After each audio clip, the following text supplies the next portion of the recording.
results. So a wise man once said, "The success leaves clues." If you want to know how to succeed, you need to look for the clues. So find someone successful and then follow in their footsteps, watch them, learn from them, and then you will be able to work out the secret to success, the secret to getting results, the results that you're looking for. But the big question is, whose footsteps? So should I be looking to a great businessman to see the great success that they've achieved, to emulate them? Should I be looking to a great scientist who's come up with a great new theory? Should I be looking to a great athlete who's a great, the best in the sport? Who should I be looking to? Yes, absolutely. So one should look to emulate the person in your field, a success story in your field. But there's actually an underlying current, the secret to success, that is within the very universe. And that's what I wish to focus on here today. So before I continue, who over here wants to get a lot out of this session? Okay. On a scale of 1 to 10, how much do you want to get out of this session? 10. Great. Okay. So are you willing to do some work to get that 10 out of this session? Of course. Great. So you have before you your worksheets, and throughout the presentation there will be some times to do some mind work, to take out a pen and to actually write things down. If you wish to get the most out of it, I highly recommend you doing that. Of course, if you don't want to, I can't force you. Maybe Rabbi Shmuley will force you, but I'm not going to force you. So it will still be very helpful, but if you want to get the most out of it, I highly recommend it. So, what is the most successful venture ever in the history of the universe for which we should look as a generic way to emulate? The greatest success story in the history of the universe is the universe, is creation itself. Think about it. You had nothing, and then all of a sudden, you have a world. You have planet Earth. You have a universe. Did it happen by accident? No. Did it happen by itself? This is God's magnificent creation. This is the ultimate success story of every situation, of anything. Our very life, our very existence, our very being is all dependent on this success story, which is creation itself. So, how did God do it? And the reason why it's important for us to know how God did it is not just from a religious perspective, to have a relationship with God, which is a big important part of what Kabbalah is focused on. But there's another helpful reason to know how God did it, is because we can then emulate God and apply it to our own life. So the greatest success story, creation itself, how did God do it? Now, of course, it would be highly arrogant for anybody to claim that they can understand how God did it. And I would be the last person to volunteer to say, I know how God did it. But thankfully, we were blessed with Kabbalah.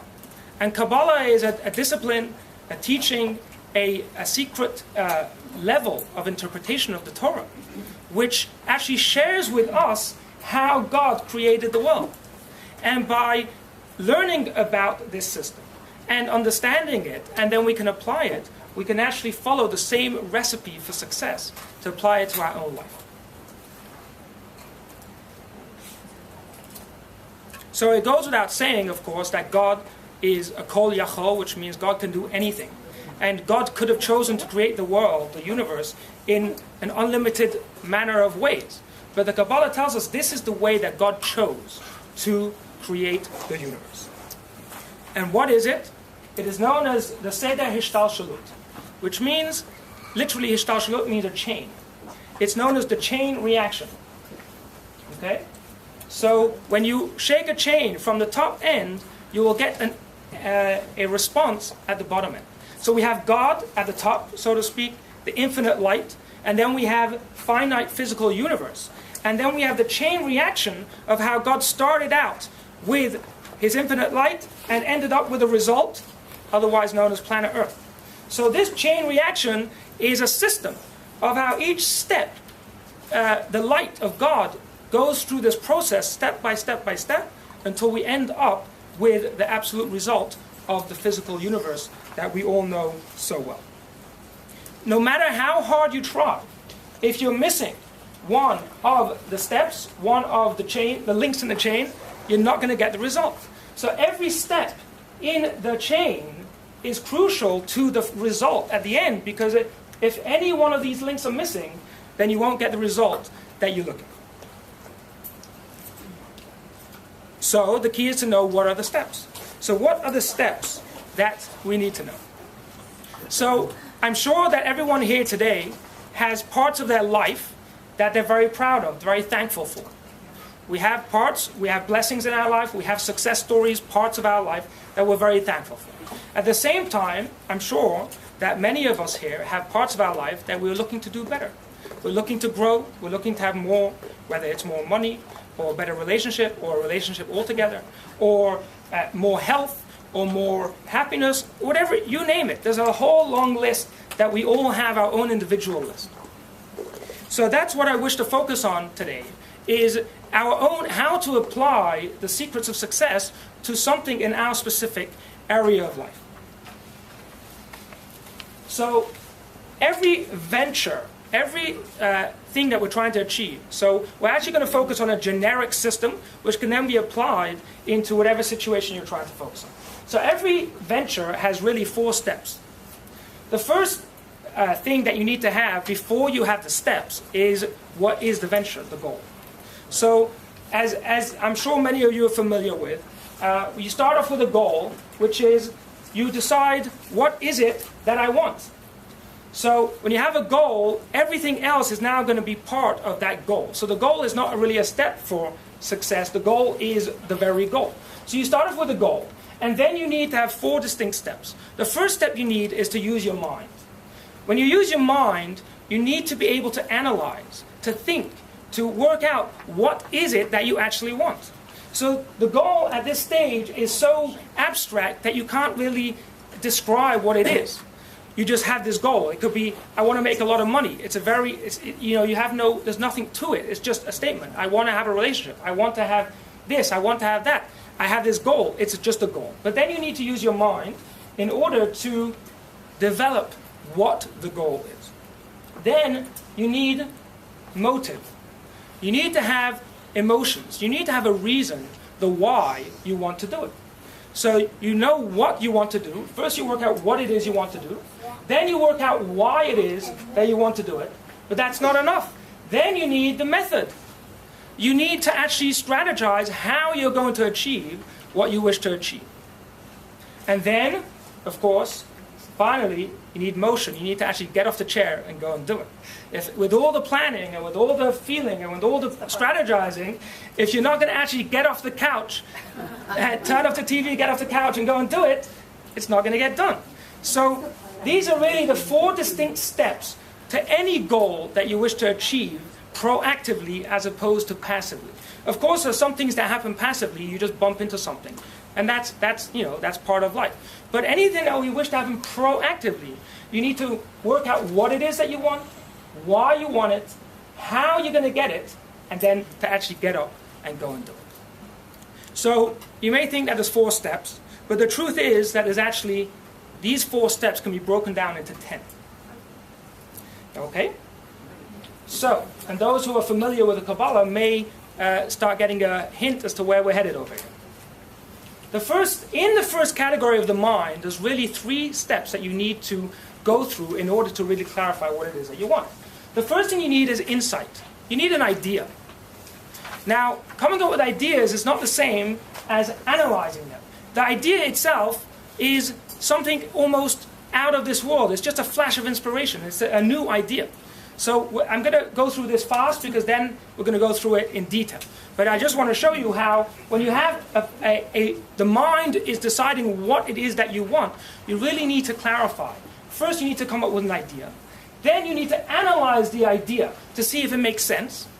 And then you need to make decisions and plan out the idea. So really the mind, the what, is really made up of 3 steps. Then, so too, when it comes to the motive, the feelings. Excitement and feeling and a reason to do something, an emotional reason to do something, has also got 3 parts. You have a feeling of attraction, where you wish to reach out to get something. You have a feeling of rejection, where you wish to protect yourself by rejecting something. And then you have a feeling of to improve something. There's only 3 feelings that you could have. Everything else is subcategories of these 3. So if you want a motive of to do something, it's either going to be because you're attracted to this thing, you love it, you care about, you like it, you wish to reach out to it, or it's going to be because you fear it, you reject it, you wish to remove yourself from it, or it's going to be because you care about it, you wish to improve it. Those are going to be the 3 emotions that you have. Then we go on to the method.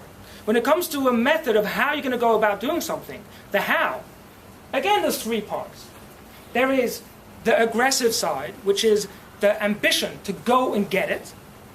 There is the submissive side, which is the respect for the situation and the people as they are, not to rock the boat.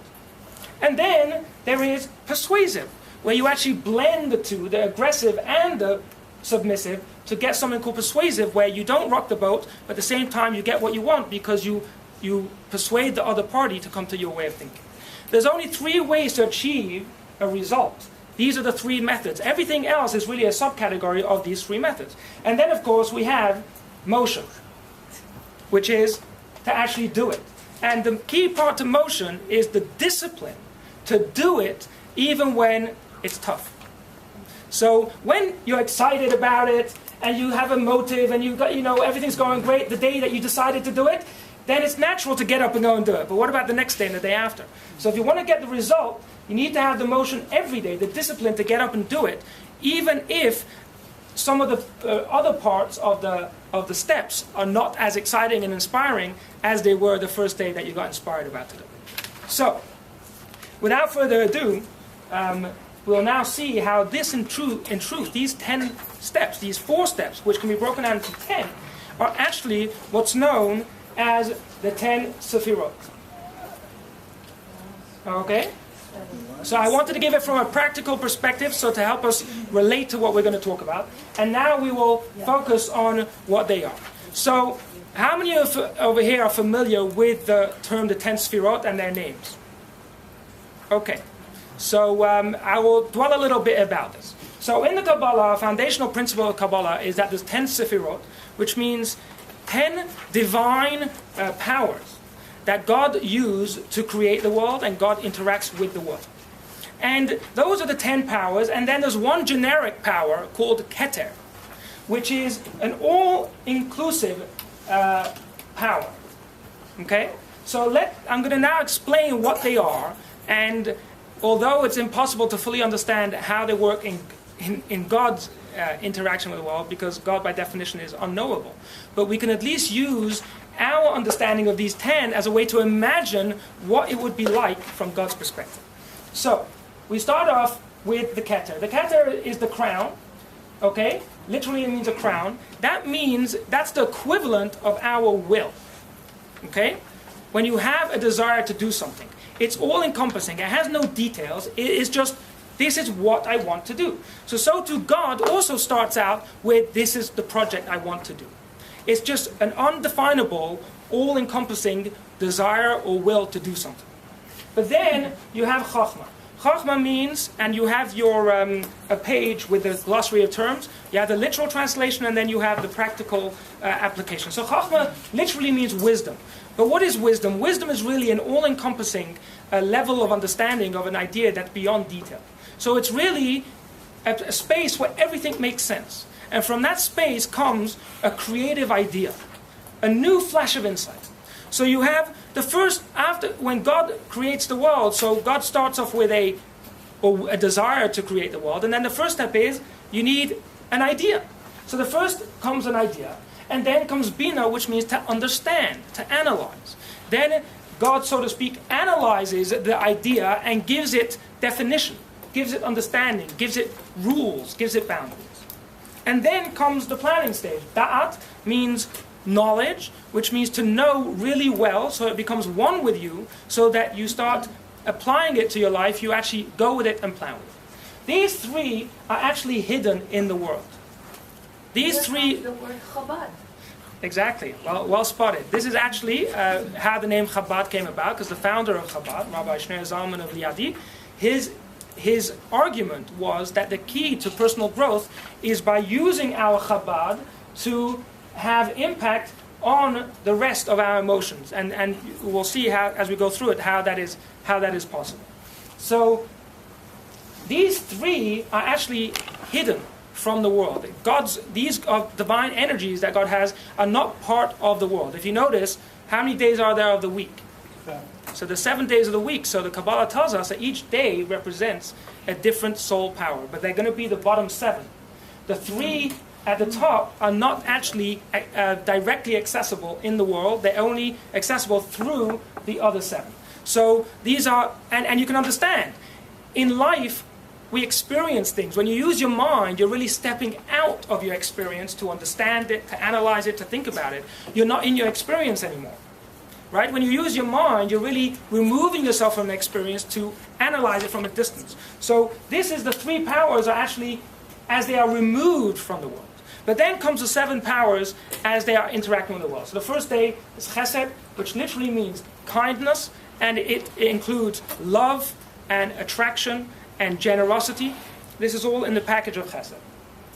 On the other hand, we have a gevurah, which literally means strength, but it refers to, as much as chesed is to reach out, to connect with something, to find the commonality, gevurah is to reject, because I need to protect myself. So gevurah is the power that we, in our own lives, of I need to protect myself, so I need to put up a boundary to protect myself from the other. Then we have Tiferet, which is actually a harmony of the two. So chesed is love, gevurah is fear or rejection, and Tiferet is pity, caring. Tiferet is the emotion to make that which is objectionable attractive. It's a blend of the two, where chesed is about the attraction, the love, as is, and gevurah is the rejection as is. Tiferet is, I want to blend the two, and I want to make that which is objectionable, I want to make it lovable again. So it's the desire to fix things, to make things better. Now we go on to the functional. So netzach literally means victory. It's the desire to succeed at all costs. Okay? It's drive, ambition, even aggression. It's I need to win. And then on the flip side, we have the balancing side is hod, which is the complete opposite. The literal word, the translation of hod, can be understood in 2 ways: splendor, or more practically, acknowledgement, from the word hoda'ah, which means to acknowledge, to accept, to surrender. So where Netzach wants to win, hod wants to accept. And then you have Yesod, which literally means foundation, but it means passionate influence. Where Netzach wants to win at all costs, hod wants to surrender at my cost, and Yesod says, I want to find a blend of the two so that I can bring you around to my way of thinking so that we can both work together in unison. And then we have Malchut, which is literally means kingship, which in our world means self-control, to be a king over yourself. And when you're a king over yourself, you have the self-control, to have the discipline to actually make it happen regardless of what is going on everywhere else. So, as I said, I can't really describe to you how these soul powers work within God, because God is by definition unknowable. But use your imagination. We're talking about godly, divine powers that are the parents, if you will, of these powers within ourselves. So these are universal, cosmic energies that are in the universe, coming from God, with which God interacts with the world. So when God is giving and giving His blessing, it's coming from love. And when God is maybe punishing, is coming from rejection, and so on and so forth. So these are the 7 powers with which God interacts with the world, and those are the 3 intellectual powers, which are kind of a little more abstract from the universe. So that's a brief introduction to the 10 Sefirot. So now let us apply this into our life. Because we know the Kabbalah tells us, based in the Torah, in Genesis, right at the beginning, God created man, it says, in his image. What does it mean that God created man in his image? It means that we were created with this same spiritual imprint as God. So just like God has 10 divine powers, we each have 10 soul powers which directly mirror these 10 powers. So that's why it's so helpful to know about these powers, because we can use it as a prototype for success. Because if God used these powers to actually create the world and get the most amazing success, which confounds all people till this very day, after thousands of years of exploration, we're still only beginning to scratch the surface to the mystery and the amazing achievement of creation, of the very world that we live in. So the system works. So it's about working the system. So if we can discover within ourselves what are these steps, we can apply it to business, we can apply it to a relationship, we can apply it to losing weight, we can apply it to whatever it may be that we're seeking. So without further ado, let us move on. So the first step that we need is the Keter. The Keter is the crown. Okay? Why is it called the crown? Because that is like the goal. That's the prize. Okay? What is it? Where are you headed? What is the goal? What is your ultimate goal? What do you really want out of your life? So God asked this question, so to speak, before he created the universe. God said, what do I want? Now, when we talk about a goal, there's many different stages in a goal. So let me give you an example. If somebody wants to make a sale, right? Somebody says, I want to sell a computer. Great, that's a great goal. So I ask you, why do you want to sell this computer? So he says, because I want to make money. So I say, yeah, but why do you want to make money? Because then I'll be able to buy a house and my favorite toys. Okay, fair enough, but why do you want to buy a house? Because then I will feel important.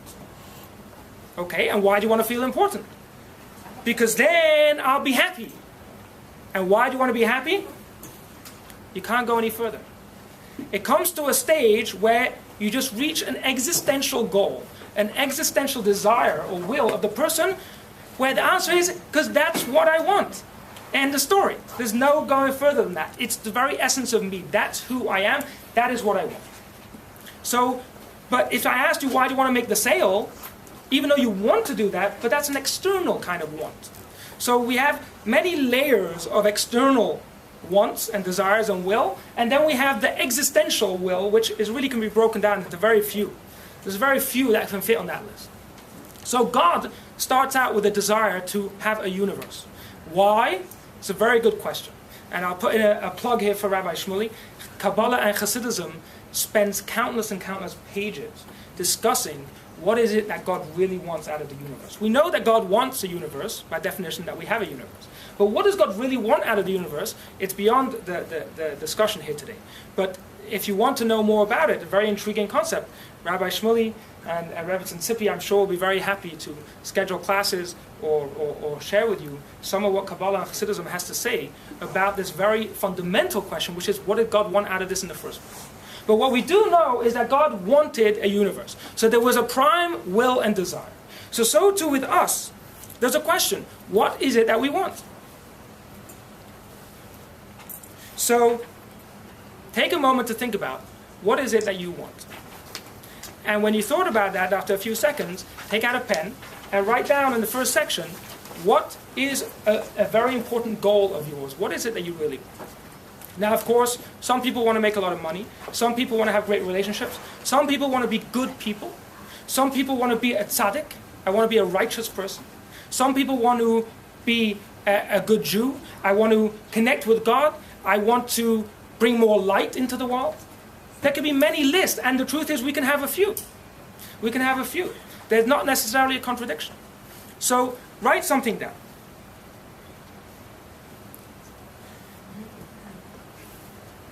But then, chances are that you chose such a big goal and such a big dream that it's not something that you could achieve in the next 6 months. So for practical purposes, think within that big goal, that big dream that you have, think of a small bite-sized goal or dream that is practically possible to deliver on within 3 to 6 months. And write it down as a sub-goal that will get you to the big goal. So if I want to make a lot of money, so put down the goal, a little bit of money. If I want to have a great relationship, if I want to have a perfect relationship perhaps, so in the sub-goal it could be I want to have a better relationship. If I want to get healthy, be in perfect health, so I want to be more healthy today by X amount, by then, etc. If I want to be a tzaddik, I want to be a righteous person, individual, so I want to grow in my Jewishness. Whatever it may be, but find a sub-goal that will lead you to that major goal and write it down.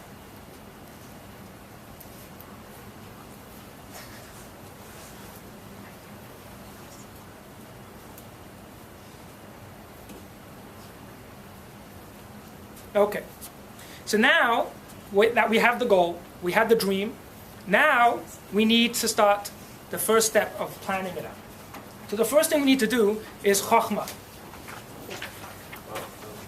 The first thing we need to do is chokhmah. And if you can continue writing, that's fine. While I'm talking, but we just have a schedule over here. So the first thing we need to do is chokhmah. Chokhmah is really a flash of insight. It's now that I have a goal, I'm going to brainstorm to come up with ideas of what could I do that will get me towards that goal. Which is again what God did, which is the first, okay, an idea, what should the plan be? But it's not a plan yet, it's just an idea. You know, and it can come in two ways. Some people like to think on their own and they just have an inspiration. It could be in the shower, right? And some people like to brainstorm. They get more creative when they're in a team.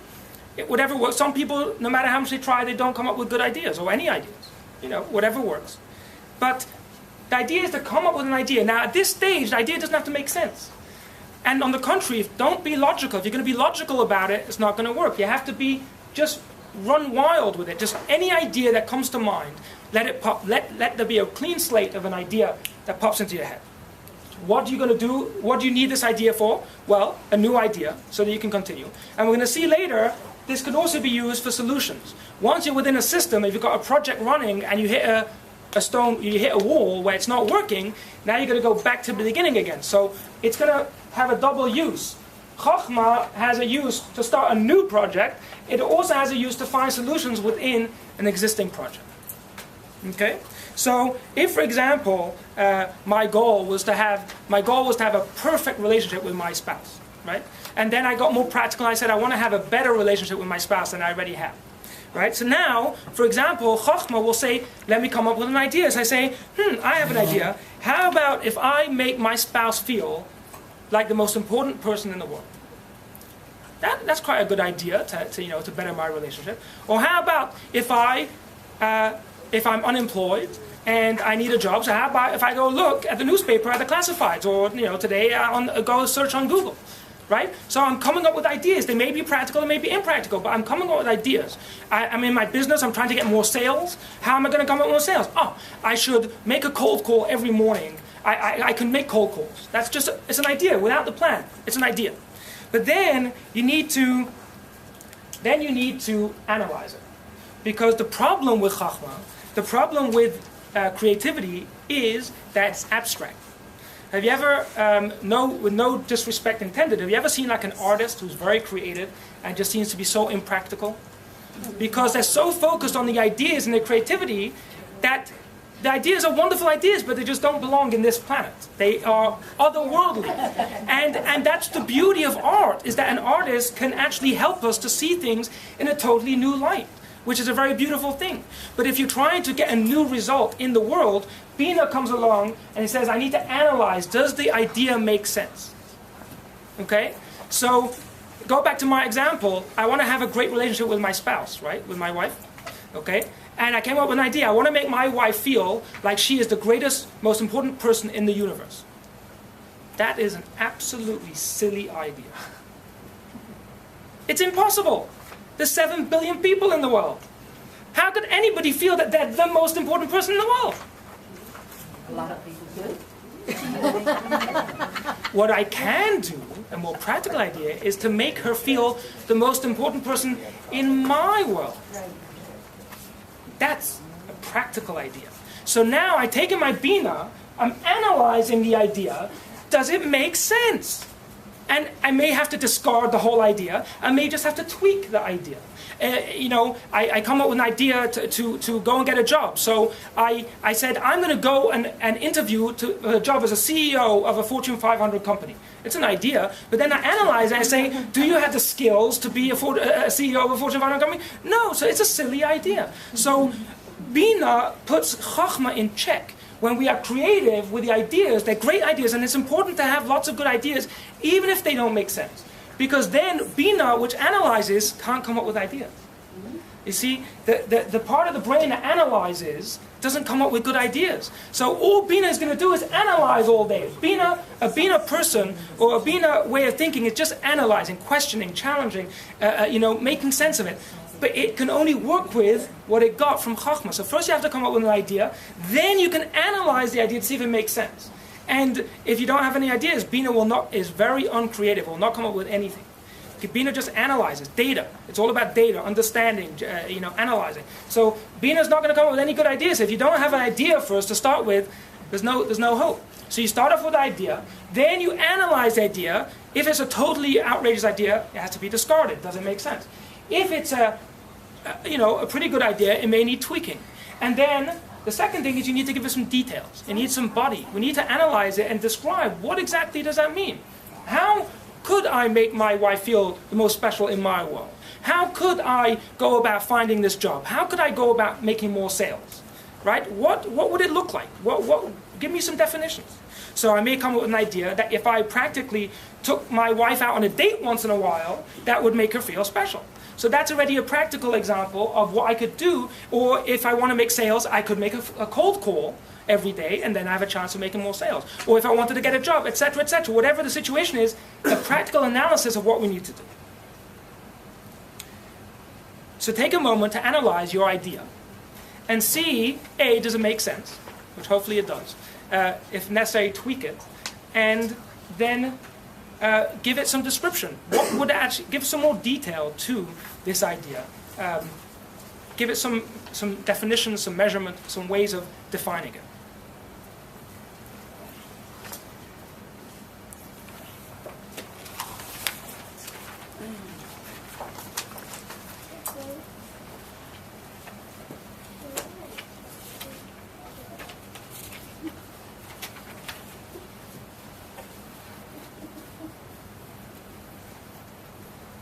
More like justification? No, we're still at the mind stage, which is only the what. There's no emotions here. There's no reason why. It's just logically. Well, we have the goal, right? So that was a decision we came from internal. Then we're coming up with creative ideas to implement that goal. Now we're analyzing the practicality of the plan. And now we go on to that, which is we need to actually plan. So now that we have a possible, well-described idea, now we actually have to focus on it to make it one with me that I should actually go about doing it. So it could mean it's the planning stage of the idea. So if I want to have a better, if I wanted to go out on a date, so let me put a time. When's it practical to have a date? My schedule is booked on Sunday, Monday. Her schedule is booked on Tuesday, Wednesday, so it's not going to work. It's only going to work on Thursday. So it needs to be a practical application where it's not just an idea. Have you ever had a great idea and you really, you brainstorm, you had a great idea, and then you folded it up and put it in the filing cabinet, never to be thought of again, right? So that's when that happens, because it stops at Bina. You thought of the idea, you analyzed it, it makes beautiful sense, and it goes straight on the bookshelf to collect dust with all the other great ideas. In order to get to the next step, one needs to focus on it.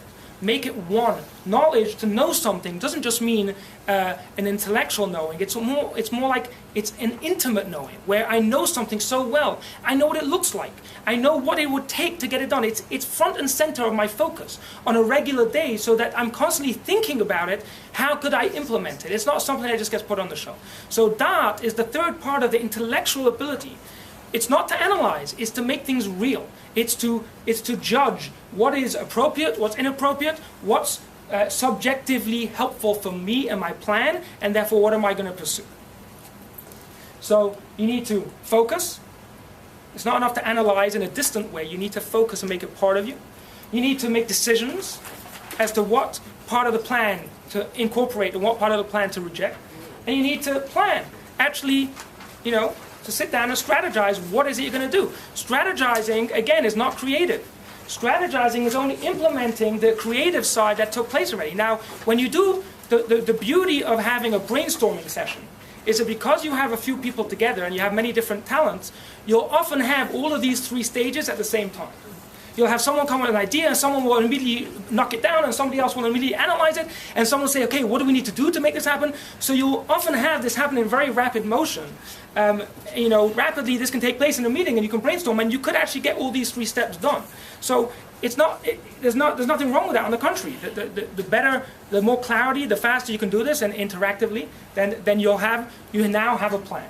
So it doesn't have to happen necessarily that you can actually point to say, oh, I have to go back and analyze. What was this? Well, it doesn't matter. You come up with an idea, you're analyzing it, you plan. So you have now, your mind has been used to plan out, to understand and to fully explain what is the goal that you really want and what you need to do about it. So take a moment to think, how could you plan and how could you actually implement this project that you've taken upon yourself? What concrete steps could you do that would realistically make it work? If it's to make more sales, okay, so 9 o'clock every morning I'm going to make 2 cold calls, right? It's got a time, it's got a schedule, it's a real plan. I'm going to take my wife out, or my spouse, my husband or wife out on a date on this and this date. I'm going to sign up for Weight Watchers. It's something, a concrete plan, but it's still in the thinking stage. It's all in the thinking stage. I haven't done anything yet. It's all in the mind.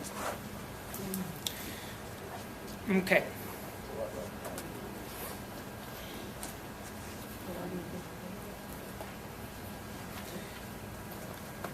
Now, if you remember, when we spoke about the steps, we spoke about the mind, the ideas, and then we spoke about the motive, and then we spoke about the method, right? So why should we not be able to right now go straight from the plan and go and do it? Seemingly, that's a logical thing to do, right? You have an idea, you work out the plan, now go and do it, right? So, why do we have these emotional ones, the method that we spoke about, attraction and rejection? Where did that come into this all of a sudden? Right? Why do we need attraction and rejection and emotional experience if we're trying to get our goals? We plan something out, go do it. So many of us, though, can share that we have a plan. We've even had an idea, we planned it out, and then it still doesn't happen. So what's happening? Yes? Our motivation is not focused. Oh, thank you. Motivation.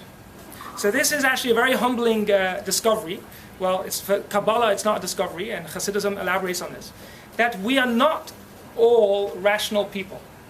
As much as we would like to believe, for our own self-esteem, that we're very rational and we're very intellectual. When we have an idea, we understand it. When we know it's the right thing to do, we do it.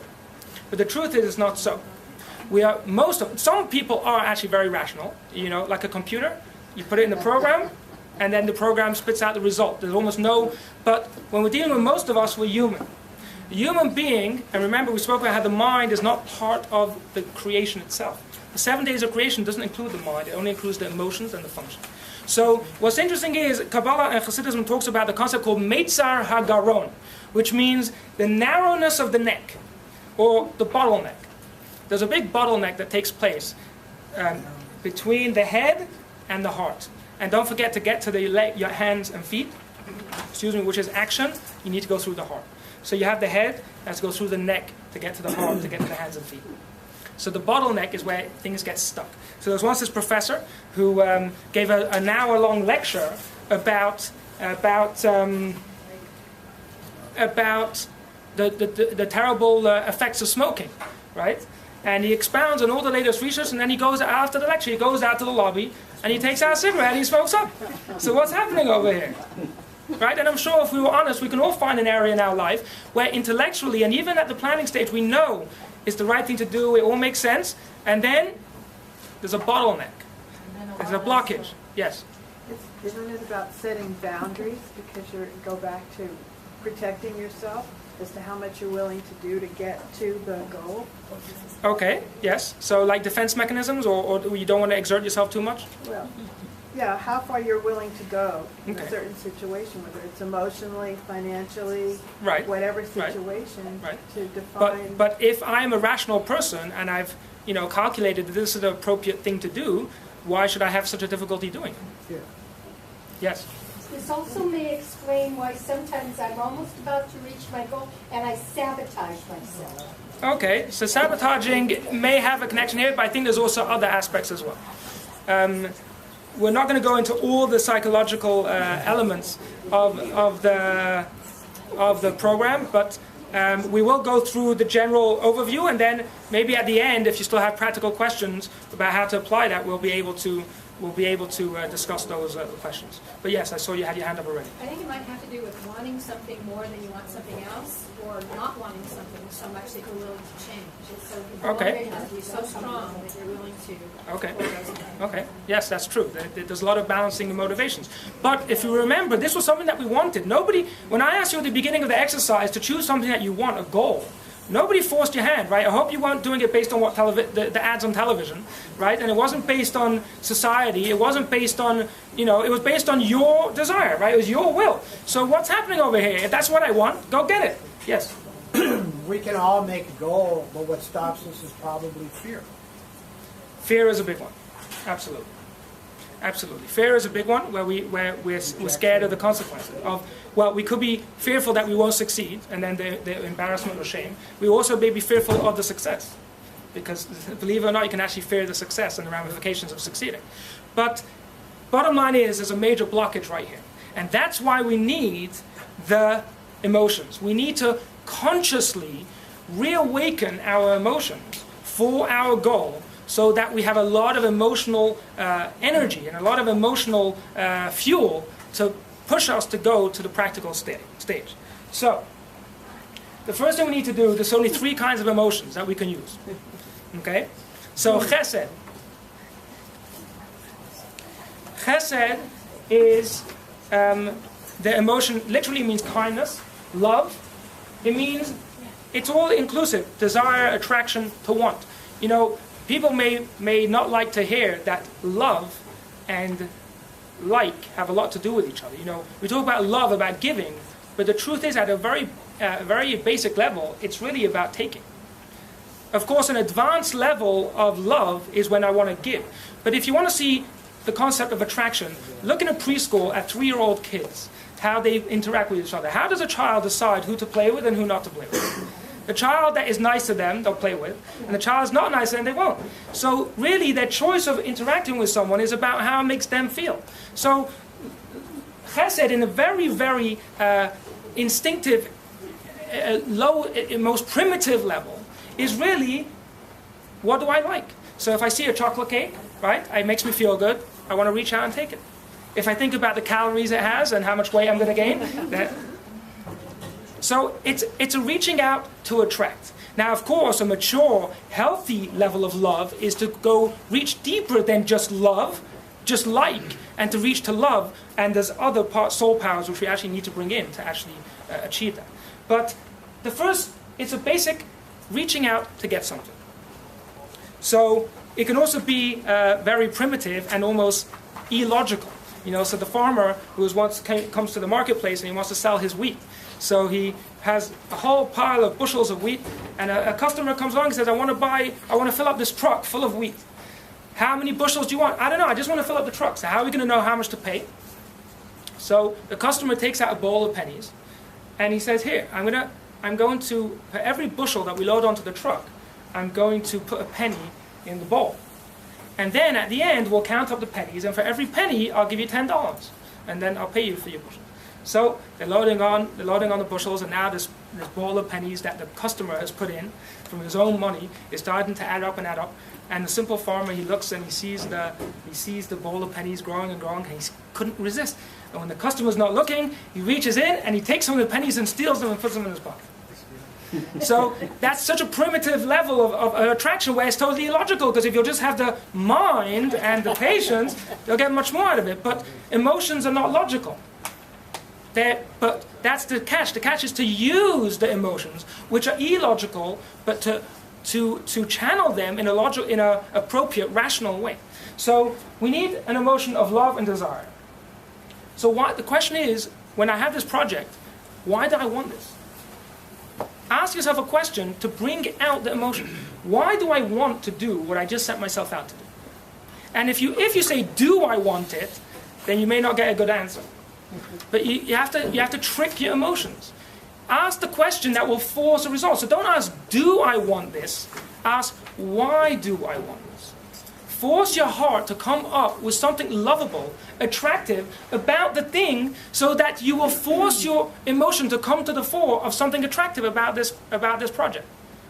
Why do I want to better my relationship with my wife? What do I love about my wife that I care about her? So don't ask, do I love my wife? Right? Or my spouse. Or don't ask, do I want more money? Ask, what would it mean to me to make more money? Why do I want more money? Why do I want to be healthy? Why do I want to do another mitzvah? Why do I want to, whatever the goal may be? So, and when you ask the question, we force ourselves to verbalize an answer. So think about this for a moment, and think about what emotional reason could you give yourself to want to do what you set out to do. Because when I mentioned before that we are not rational people, we are irrational people. Here's the trick.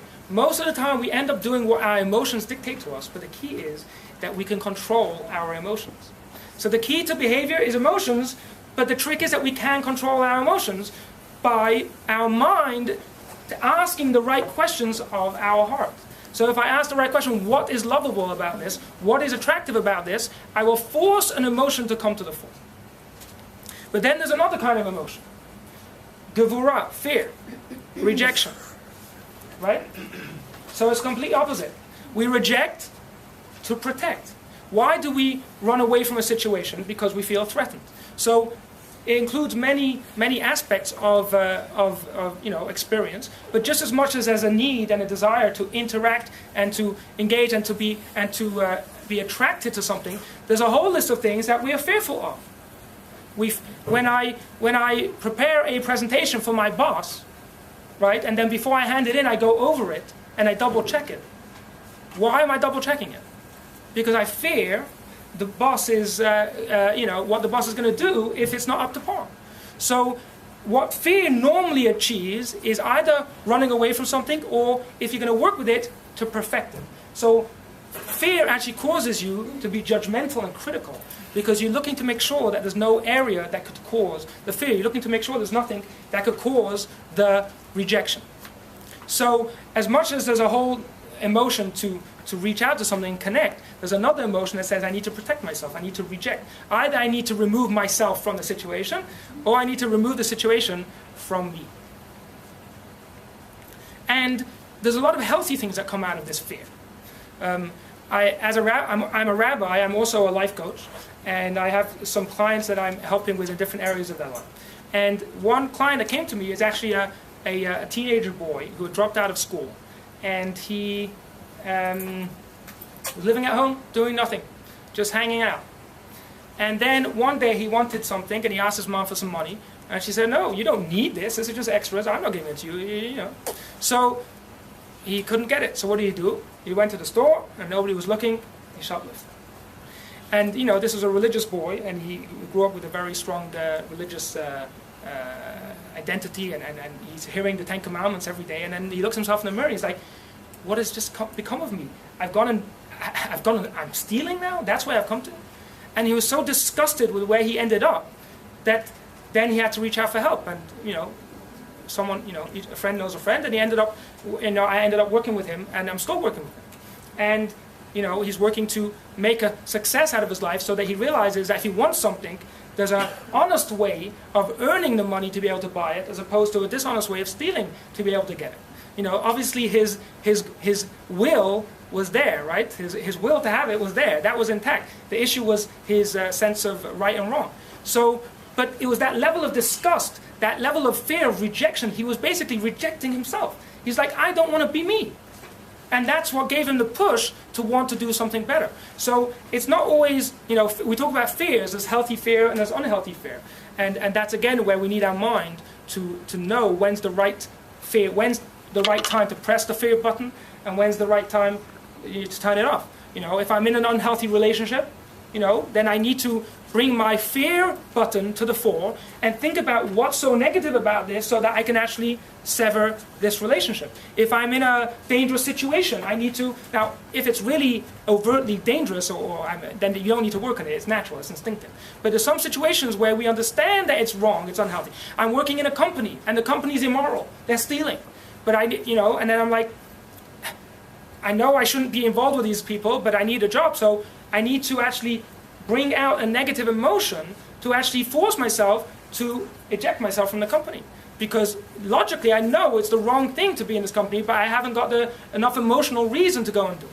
So there can be, rejection is the whole side of our feelings of rejecting to protect myself. And then we have tiferet, which literally means to beautify. So why do we beautify something?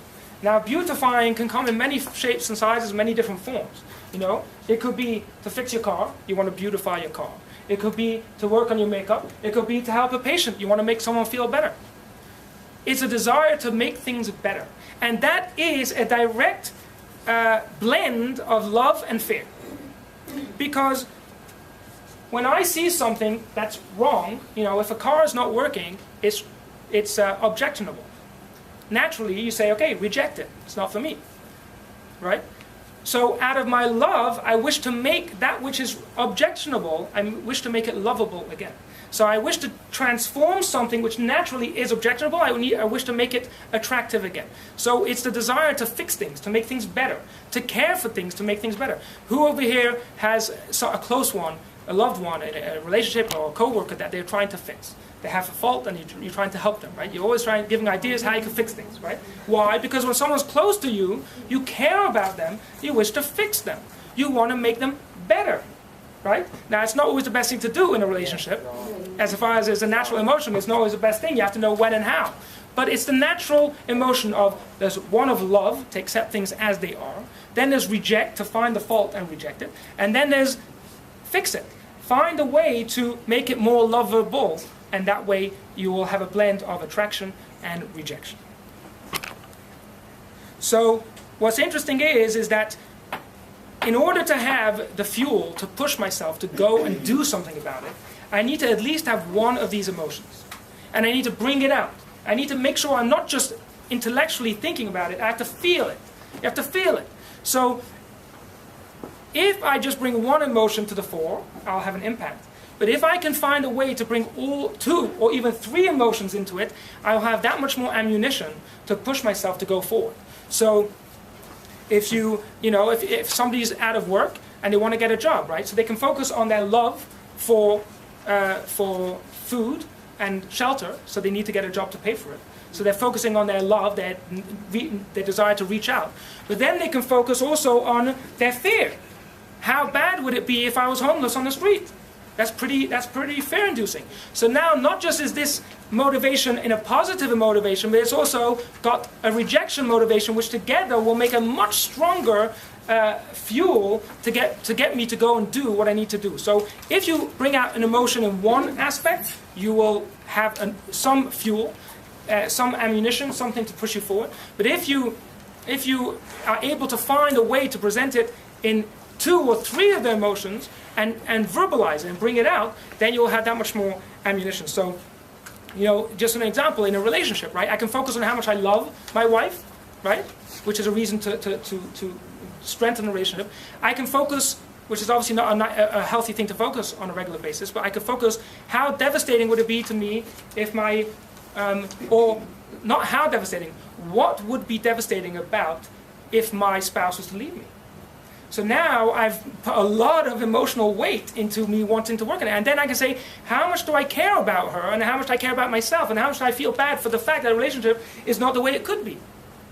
And this doesn't just work in relationships, it works in anything. Pursuing a job or pursuing a sale. How much do I want to make more money? How much do I resent the fact that I can't buy the things I wish to buy? And how much maybe I'll find a third emotion, maybe I won't. But the more emotions I can bring into it, the stronger the impact will be. So take a moment to think about, in this project that you set for yourself, which of them is the primary emotion, and how could you find a way to bring the other emotions into the picture so that you can actually strengthen that motivation, the motive, the reason to want to go and do it.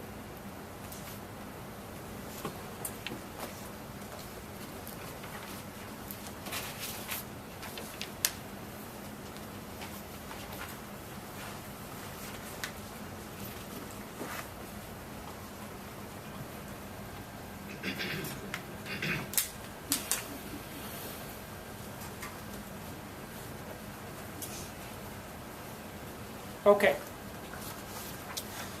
So now that I know what I want to do, and I've, at least on paper, I've aroused an emotion to go and do it. Now naturally, some people gravitate more towards a positive emotion, some people gravitate to more negative emotions. So use it out to your benefit. If you're naturally more of a fearful person, turn it on its head. You can always find the fear side to almost any project or to any emotion. So, and so on. But now that you know what you want to do, you know why you want to do it, how it's going to make you feel, what's the benefits, now you need to come up with a method of how to do it. And again, there's 3 methods of how to do things. So, the method for Netzach. Netzach means victory. I need to win. Okay? So, drive, ambition. Okay? It's the drive to break through barriers. Some people are very aggressive and just, even if there's no barrier, they're still ready, they're breaking through barriers, right? So obviously an example where you need to have strong netzach, strong a sense of a need to win is in competitive sports, right? Another example would be fighting in the army.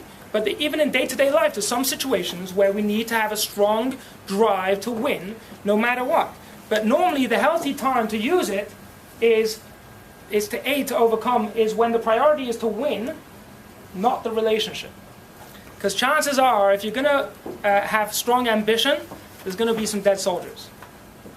So when the focus is to win and not the relationship, that's when you use your sense of your drive to win at all costs. And there's some situations where it's actually healthy to win at all costs. A police officer who's arresting someone who's done a crime, right, should use their aggression or their drive to reach their goal at all costs, even regardless of the relationship with the person they're interacting with. So there's some situations where we actually need to win at all costs. Now, of course, that's some situations, but there's going to be situations when not. Now, what are we trying to overcome? There's internal barriers and there's external barriers. We spoke before about fear. A lot of us have inner fear that is an internal barrier. And we need to muster our drive to win to overcome our internal barriers. Sometimes we can present our emotion of fear, but sometimes we're still going to have the fear, And the trick is to develop the drive to win even while I'm experiencing the fear. So we can overcome that just by our drive to win. And then there's external barriers, obviously. If the person doesn't want to come on board to what I'm trying to achieve, I have to break through. Now, obviously, we're not talking about breaking the law, but we're talking about in an approach of I need to win, and no matter if the relationship is not important. But then on the other side, we have Hod. Hod is the complete opposite. It's surrender. Now, what's interesting is we all have these powers. Some of them are stronger, some of them are weaker, but we all have these powers. We all have a side in ourselves where we surrender. We just want to accept. We just want to say, you know what? Let it be. Let it be as it is. And that's, by the way, an important aspect of accepting in a relationship. In a healthy relationship, we need to learn to respect our spouse or our co-workers or our children or our parents and accept them for who they are, even if there's things we don't like about them. That comes from the ability to surrender, which is, of course, the direct opposite of the ambition. But we have that within ourselves, the ability to accept and respect regardless of what my agenda is. And that's why, when we spoke before about love, about attraction, so really the 2 key parts to a healthy relationship is attraction, but respect. And those 2 work together. Of course, then you have to take care of your own needs. But in a relationship, there's a dual. On the one hand, you want to love the person for what they give me. But on the other hand, you want to respect them for who they are. And those are really the two keys to relationships. So we have hold is to accept the needs of the other. But the priority is the relationship and not the success. So imagine if you're playing competitive sports and you're going to be on the playing field and you're going to be thinking about the needs of the other team. It's not going to work very well. So in some situations, you need to have full aggression, full drive to win at no matter what. But there's sometimes when, if you're going to have that drive to win, you're going to lose. So in my relationship with my wife, right, if I'm going to be using my drive to win, what are the odds that my relationship are going to be great if I focus my drive to win in my relationship as opposed to my ability to accept others? So it depends on the situation. In every situation, it's going to be what is the most appropriate dominant method of how to achieve this result, of how to interact. Is my main focus, should it be domination or to win? Should my main focus be to accept? Or there's a third alternative. The third alternative is persuasion. The beauty of persuasion is that I have the best of both worlds. When I interact with someone with netzach, with a drive to win, there's lots of dead soldiers. Who are the dead soldiers? All the other people, right? If I interact with someone with hod, with surrender and acceptance, are there any dead soldiers? No. No? Yourself. Yourself. There is a dead soldier, yourself. Because you put the other person before yourself. The beauty of Yesod, of persuasion, is that there's no dead soldiers. Because you found a way to find a commonality between both the person who has the agenda and the person who's becoming part of the agenda. So Yesod literally means foundation, but it's the foundation because it's a foundation of all of the most healthy relationships, is a commonality of where both parties are able to find an area that they can both win. They talk about win-win situations, right? Finding the win-win. So often you need the art of persuasion to bring the other party to your way of thinking. So it's actually a blend of a drive to succeed, but at the same time accepting the other party. And when you put those two together, you come up with a strategy to persuade the other person to come around to your way of thinking. Yes? Wouldn't concession be in there then? Concession? Your concession, you're giving up something to help the other person or help your... Right, so it depends how much you concede. Right. If you concede, then that's hope. That's acceptance. If you totally concede. Oh, okay. If you find a way to concede some and win some, so that's a low level of Yesod. That's a kind of Yesod where you find a kind of a win and a take. That's a blend of Netzach and Hod, but in a different way. That's a blend of drive and acceptance, but in a lower level where I won some and I lost some, and you won some and you lost some. So it's a good start, but there's a deeper level where we can find a way that we can both win. So in a very good relationship, that's what you're aiming for. You want to find a way that you can both be on the same team. Now, of course, there'll be persuasion happening both sides, but it's about coming around to the other side, the other person's way of thinking. Yes.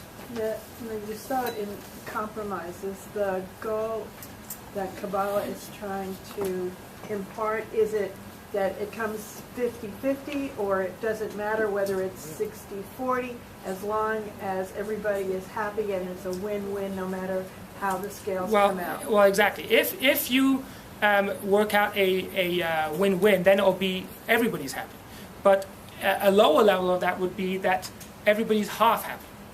Like what happened? So half. If you're happy enough to continue the relationship, so it's a good start, right? Because a Netzach relationship is there's only one camper who's happy, the guy who's the man or woman who is dominating the other party. So that's not a happy relationship, it's only happy for one party. The Hod relationship has also got a happy member, the person who's not the person who's accepting, but the person who's dominating again. But Yesod is to find that balance. And yes, the healthiest kind of relationship is finding that balance. There's different tiers to that. It could be just a transaction, if you will. So that as long as someone is happy, whether they've given more than the other person, yes. It's about exactly. It's about finding the mutual balance between the two. But there'll be some situations where someone will want to use the art of persuasion to actually bring someone to their way of thinking. And they may win, if you will, their agenda, but they're doing it in a way that the other party is happy to be part of it, as opposed to feeling abused. So let's talk in business, right? So you can have three kinds of salesmen, right? Or sales people, shall I say? Salesmen or women, right? Salesperson. So three kinds of salespeople, right? Okay, so you have one salesperson. You go into the store. You know the pushy salesman, right? The salesperson, where you go into the store before you even walk in. They're already coming over to you. Oh, what can I get you? Oh, I think you should try this. I think you should try that. That's a very netzach way, a very dominating way of trying to make the sale, right? So that's a netzach kind of salesperson. Then you have the hod salesperson. The hod salesperson, you come in and they say, can I help you? You say no, and you say okay, and they stand on the side. And then you ask them a question, do you have this? And they say, oh, we have this, but we don't have that. Oh, you want that? Okay, I'm sorry, I can't. This is what I have. So you are in control. They are just there to serve you. And then when they don't have what you want, they're like, and then you say, okay, thank you very much, and you walk out. So now they haven't made a sale. Then you have the Yesod salesperson who says, I'm willing to listen to what you need, and now I will show you how what you need is what I have to sell. So it's a way of finding that they can work together in unison for the benefit of all parties. And it takes persuasion. You won't get that by just serving, because if you just serve, you're not thinking about yourself. So you have to think about both in order for that to work. Now, there are some situations where being the accepting kind of personality is very helpful in business. You may think that in business, one business person is trying to drive through the market share and trying to win, and they have a new product, and they're trying to break through the market, and with an advertising campaign and this campaign, they're really pushy, right? Because they have a new product, so they need to really break through barriers. Then you have another kind of business person who says, let me surrender, let me accept the situation as is. So what does he or she do? They go onto Amazon, and they find the top 10 selling items on Amazon, right? The hottest items of the month, right? Or of the 6 months. And then they go to China, right? They get a wholesaler to give them a big batch of this product, and then they just go on Amazon and they sell it too. So they're not fighting the market, they're surrendering to the market. They're saying, I'm not going to tell the market what to buy. The market can buy whatever it wants. I'm going to surrender to the market, and I will just jump on the bandwagon to be one of those suppliers for the existing needs of the market. So hod surrendering doesn't have only people think, oh, surrender, it's a very negative connotation, what's the beauty of that? But there's very important areas of life where we do need to surrender, to accept. In Alcoholics Anonymous, they have the prayer, God, give me the strength to overcome that which I can, and the serenity to accept that which I can't, and the wisdom to know the difference. Because there's certain areas in life, in interactions, and in our own life where, on the contrary, it's important to accept, to learn to accept, and say this is how it is, and that's it. So we need to decide which of these three methods are the most appropriate method of how to achieve what I'm trying to do. Have you ever seen someone in a relationship, and they're trying to, a husband and wife in a fight, and then the husband's trying to calm the wife down by screaming at her, right? So they're using their netzach, their sense of domination to try and win her over. Is that going to work? No.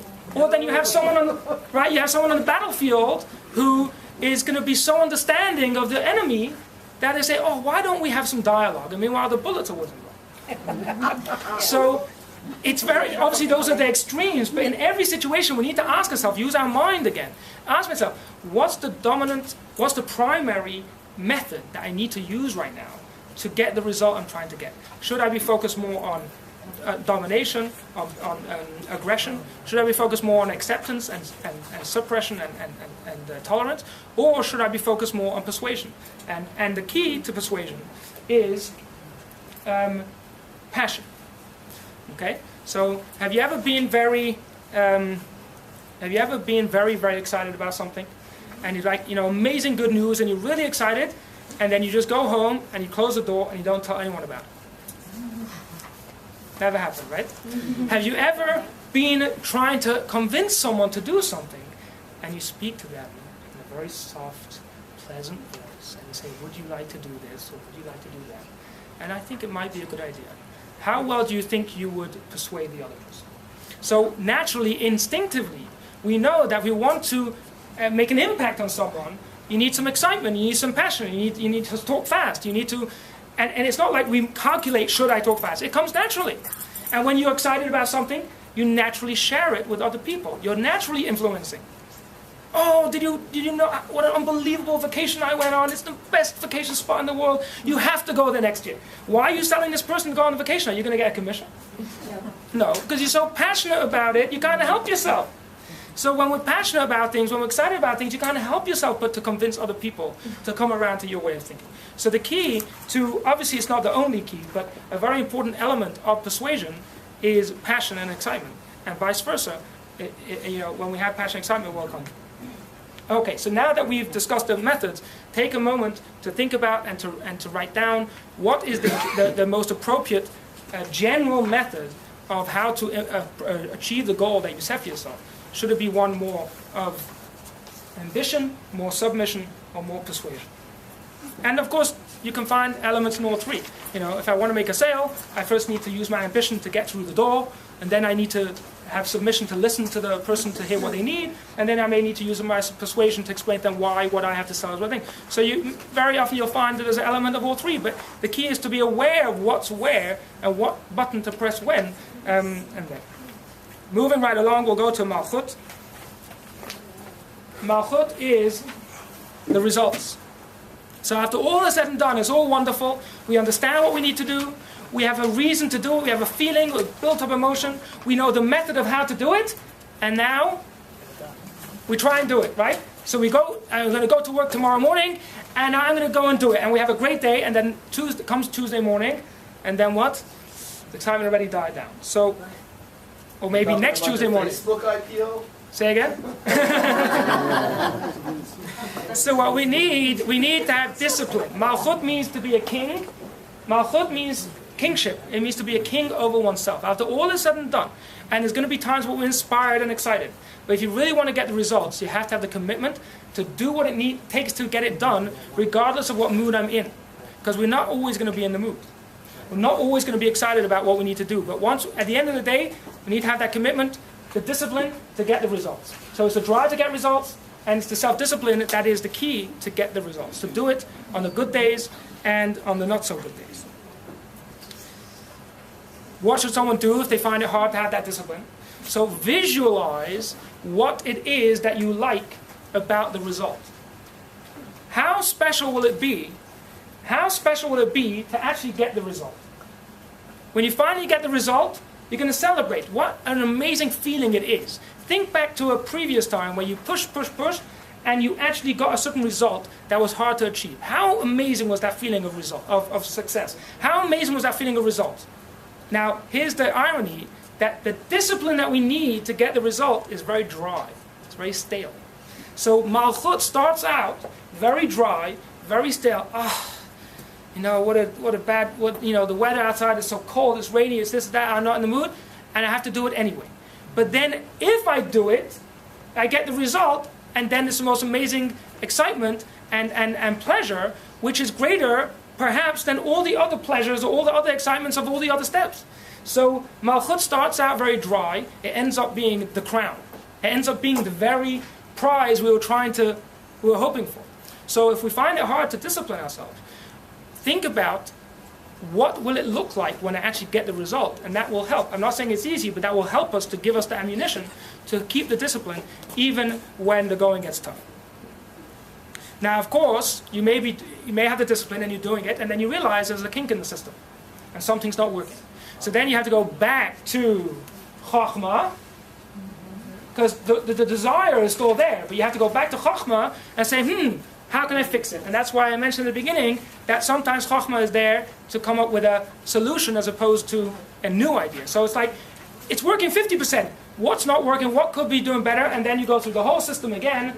You do a Chachma Bina Da, you go through the whole thing again, and then you keep tweaking the system and adding in productivity. Okay. So take a moment to write down about your discipline, if discipline is an issue for you, What could you focus on that will inspire you to go with the plan, even when the going gets tough? But of course, here I need to point out a very important principle, and with that we'll conclude. So we've described the overview of the steps of success, which is what God used to create the world and what we can use to work with our world, regardless of what our world is. We have the goal, right? First step, and then in the actual step, you have your chabad, your mind, where you analyze what it is that has to be done. You have your motive, your feeling, your chagat, chesed, kavod, tiferet, of why it is you want to do it, experience the emotion. Then you have the method, which is the nehi netzach hod yesod, which is how am I going to achieve it. And then you have the motion, the malchut, go out and do it, no matter what that discipline. So that is, the 4, which really includes the 10. And that is how the system works. And of course, this system can be applied, being that we were all created in God's image, we can apply this for whatever goal we have. Whether it's a religious goal, or a personal goal, or a business goal, or a goal in relationships, whatever goal it may be, this is the tried and true system that works. But here is where it gets interesting. Because we are created in the image of God, and we do have amazing potential. We do have amazing abilities that God gave us, but it's not unlimited. There's a key difference between human beings and God. Okay? God is all-powerful. God can do absolutely what God wants. Whereas we have great potential and great abilities, but there's going to be some areas where we are lacking. And just like when you have a bunch of dominoes, if you're going to be missing one of the domino pieces, you're not going to get the full result. So some of us may find that we're very creative, we're very analytical, we're very good at being dominating, but we're not very good at being accepting or submissive. And some people may find everybody has their mix of where we're naturally good at and where we're naturally strong. So it takes humility to say, I am not God. I know it's not the kind of thing that we like to hear in America today. Everybody, we always focus on unlimited potential. If you just put your mind to it, you'll be able to do it. And it's true, we can do most things. But there's going to be some things we cannot do. Or at least the price of doing it will be so high that it's not worth it compared to all the other achievements that we're trying to achieve. So what's the key? The key is the humility to realize there's an area that's not working. So what do? I reach out for some help. I go to a friend, I go to a mentor, I go to a coach, I can go to whatever it may be, my boss, whatever it may be. There's going to be areas where I need help. So it may be that a consultant, there's going to be areas I need help. And there's different ways of solving the problem. It could be that you just need someone to help you come up with an idea, and once you've got the idea, you can run with it for a year. Or it may be that you may need to bring someone else, to outsource that part of your project. I want to sell this product, but I just find it really hard to be dominated, right? So I'm going to go and negotiate my sale, and the customer always walks all over me. I end up giving the price cheaper than what I got it for, right? So I'm going to work and try and sell it, but it's still not working. So what do? I bring somebody else on my team who is more dominating and will be willing to get the full price. Now, God, in its wisdom, is very kind. That typically you'll find in relationships that opposites attract. So it's an amazing thing that very often the areas of our faults, or our I won't say faults, or our what we're missing, our areas of weakness, often the people that we work with, or especially our spouse or relationship, we're naturally attracted to people who will actually balance out those deficiencies. So it works very well as a team, but if not, we can be aware. Think about it for a second. Where am I naturally good? Try and think of something that I can do within my area of strength, and where am I naturally challenged, and I can seek out someone who's good at that and work together, ask them for advice, work together, and that brings about more relationships, it brings about more unity amongst people, and it comes from that humility that we have, that we know that as much as we're created in the image of God, we're not a perfect image. The second reason why we need humility is because at the end of the day, as much as we try to do what we try to do, and we go through all the steps, and we somewhat succeed, and we try, and with God's blessing we succeed. But at the same time, we need to realize whose system are we in. Whose system are we in? So we are a reflection of God because God decided it should be that way. So really everything that we're able to achieve and anything that any result we ever get is really a blessing from God. So when we remember with that humility to appreciate, on the one hand, we need to do work because, there's very few people who win the lottery, right? So the rest of us have to work, right? But at the same time, it's a blessing from God. So a parable that can put it in perspective is as follows. There was once this rabbi who was raising money for a building, right? The building campaign, they needed $1 million. So the rabbi goes to a wealthy individual and he asks him to donate some money, and the individual says, I'm going to write you a check for $1 million. On one condition. I want you to go to the rest of the community and to raise $10,000. Talk about a matching grant, huh? Right? 10,000 to $1 million? Pretty good deal, right? So the rabbi goes out and he raises $10,000 and automatically a check comes in the mail, direct debit, right? Not even a check, $1 million. Who raised $1 million? The rabbi. The rabbi or that individual? So the answer is you're both right.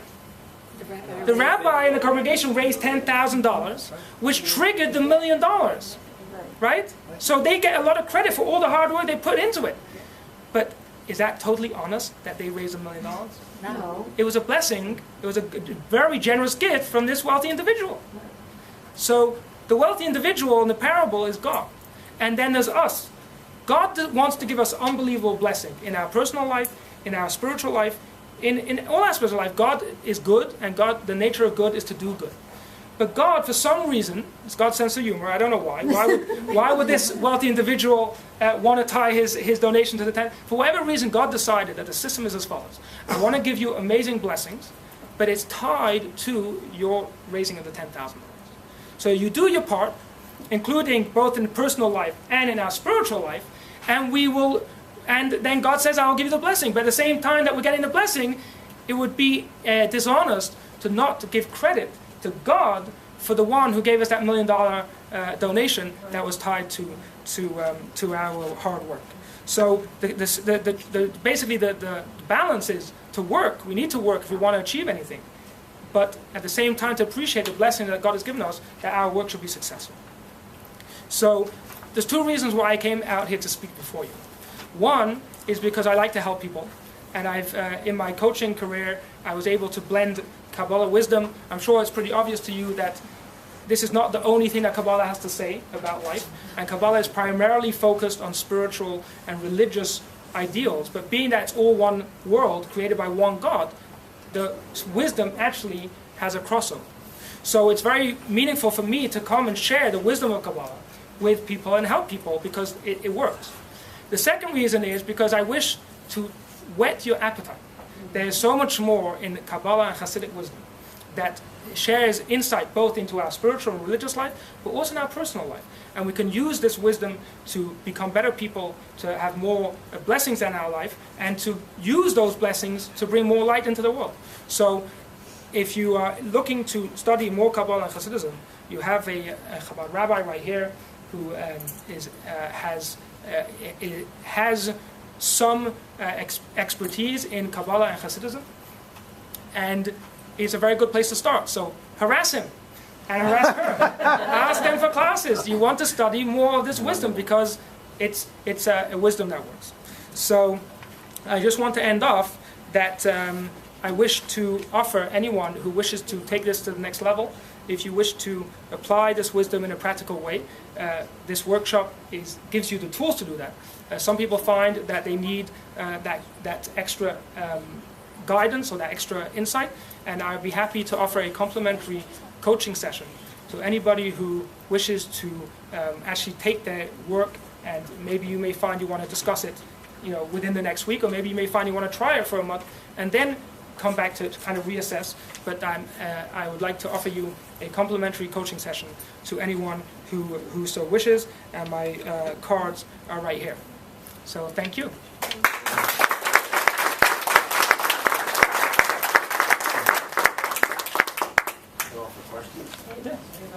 Okay. So Rabbi Levi said he'll spend there 4 hours, but then he